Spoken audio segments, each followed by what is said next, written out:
ওই যে সরকারের যে ইয়েগুলো ভাঙচুর কইছে মেট্রো রেল এগুলো নিয়ে একটা ভিডিও বানাইতে হইব। এই কথা বলে আমার বলতে যে তোলাই ভাইয়া টাকা পাঠাইতেছি তো হে তো যেটা বলে আমরা তো ভয় পাই। আমি কিন্তু এর ভাগের মতো ডরাই। আমি না, আমাদের টিমের সবাই তার ভাগের মতো ডরাই, কারণ সে অন্যরকম মানুষ ভাই। সে ক্যামেরার ভিতরে একরকম, কিন্তু ক্যামেরার বাইরে খুব ডেঞ্জারাস একটা লোক। তারা কিন্তু সবাই ভয় পায়। ইউটিউব ইন্ডাস্ট্রিতে একটা টাইমে তার সবাই ভাগের মতো ভয় পাইতো। সবাই তার অফিসে ডাকাইতেছে। যারা আমরা টিমের যারা মানে ছাত্র আন্দোলনের সময় তার বিপক্ষে চলে গেছিলাম। তার বেল্টের বাড়ি আমার তো বেশি কেউ খায় না।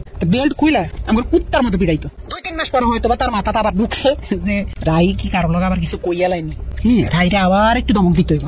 কেমনি বড় একটা নিয়ে তার সামনে হয়তো ফোন টোন দিলে আমি একটু ডরাই যাই। আমি তো ডরাই আসলে, আমি কিন্তু ভয় পাই। হঠাৎ একদিন রাইতে আমি নোয়াখালী 10:30-11টার দিকে হঠাৎ একটা ভিডিও কল তুই দেখে দিয়ে তো আমার তলপেটে কামড় দিয়েছে। আল্লাহ এতদিন পর হঠাৎ কল দিয়ে আবার কি জানি কি কয়। হঠাৎ ফোন দিয়ে কয় শুন তোর লাগে একজনের সাথে একটু কথা বলাই দিব, বুঝছো রাই? আমি কই জি ভাইয়া কোনো সমস্যা নেই বল। পরে দেখলাম হঠাৎ করে বিপিনুর ভাইয়ের সাথে আমার কথা বলা দিচ্ছে ভিডিও কলে। আমার কইতেছে একজনের সাথে কথা বলাই দিব, সে কিন্তু নেক্সট বাংলাদেশের অনেক বড় মাপের একজন কেউ হবে, প্রধানমন্ত্রী বা মানে ভালো একটা পদে যাবে। তো পরে দি আফ্রিদি ভাইকে বুঝছিস তো তোর ভাইয়ের অবস্থানটা? আমি জি ভাইয়া বুঝছি, পরে কথা সাবধানে থাকিস, ঠিক আছে?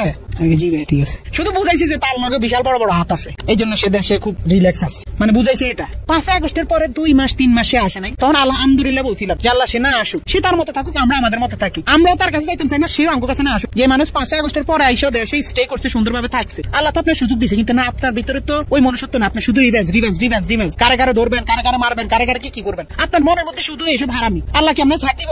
এসব কারণে তো আল্লাহ মানে ছাড়েন।